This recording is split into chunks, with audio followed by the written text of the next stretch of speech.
चलिए दोस्तों, आज हम क्लास 10th के कुछ इम्पोर्टेंट क्वेश्चन देख लेते हैं।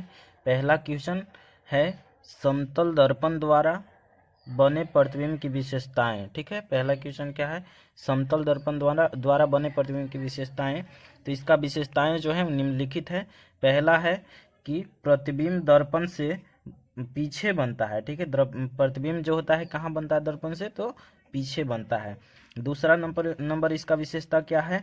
दूसरा नंबर है कि प्रतिबिंब का आकार वस्तु के आकार के बराबर बनता है। मतलब जितना बड़ा वस्तु है उतना ही बड़ा क्या होगा? इसका प्रतिबिंब बनेगा। ठीक है, उतना ही बड़ा इसका प्रतिबिंब बनेगा।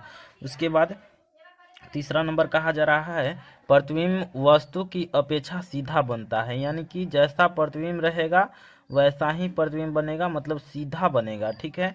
उसके बाद चौथा नंबर पॉइंट कहा जा रहा है कि प्रतिबिंब पार्श्विक रूप से उल्टा होता है। ठीक है, प्रतिबिंब जो है पार्श्विक रूप से उल्टा होता है। मतलब आप अगर मिरर में देख रहे हैं तो आपका बायां हाथ है जो दायां तरफ दिखाई देगा। ठीक है, बायां हाथ जो है वो दायां तरफ दिखाई देगा, मतलब पार्श्विक रूप से उल्टा होगा। ठीक है।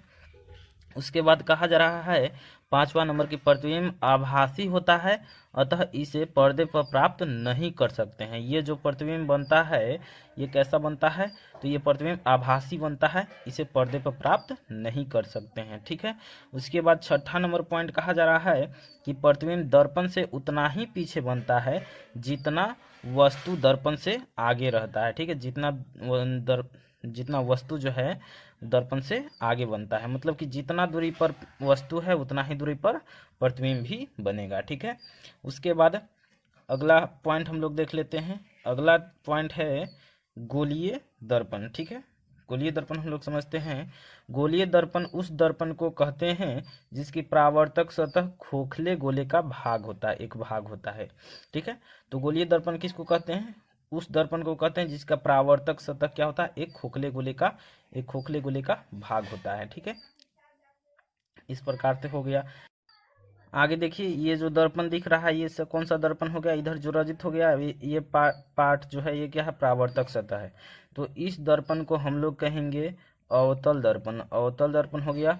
और यहाँ पे जो है अगर इसको इस साइड को रजित कर दिया जाए तो यहाँ पे बाहरी सतह जो है ये क्या हो जाएगा? एक परावर्तक सतह हो गया। मतलब इससे प्रकाश जो होगा गुजर कर, मतलब टकरा कर वापस लौट जाएगा। तो इसे हम लोग कहेंगे उत्तल दर्पण हो जाएगा। ये उत्तल दर्पण हो गया। अब ये क्या हो गया? अवतल दर्पण हो जाएगा। ठीक है, अब हम लोग जानते हैं अवतल दर्पण और उत्तल दर्पण के बारे में। ठीक है, तो पहले हम लोग जानते हैं अवतल दर्पण। ठीक है, वैसा दर्पण जिसकी बाहरी सतह रजित होता है। ठीक है, देखिए यहाँ पे क्या है? इसका जो बाहरी ये दर्पण है, इस दर्पण का बाहरी सतह है क्या है? रजित किया है, मतलब पेंट किया गया है। उसके बाद जो भीतरी सतह है तथा भीतरी सतह क्या होता है? परावर्तक सतह होता है। भीतरी सतह क्या होता है? परावर्तक सतह होता है। ठीक है, मतलब इससे क्या होगा कि अगर प्रकाश को गुजारेंगे तो यह परावर्तन के नियम को पालन करते हुए क्या होगा? परावर्तित हो जाएगा। ठीक है, इस प्रकार से। ठीक है, आगे देख लीजिए। उसके बाद है उत्तल दर्पण। ठीक है, उत्तल दर्पण के बारे में जानते हैं।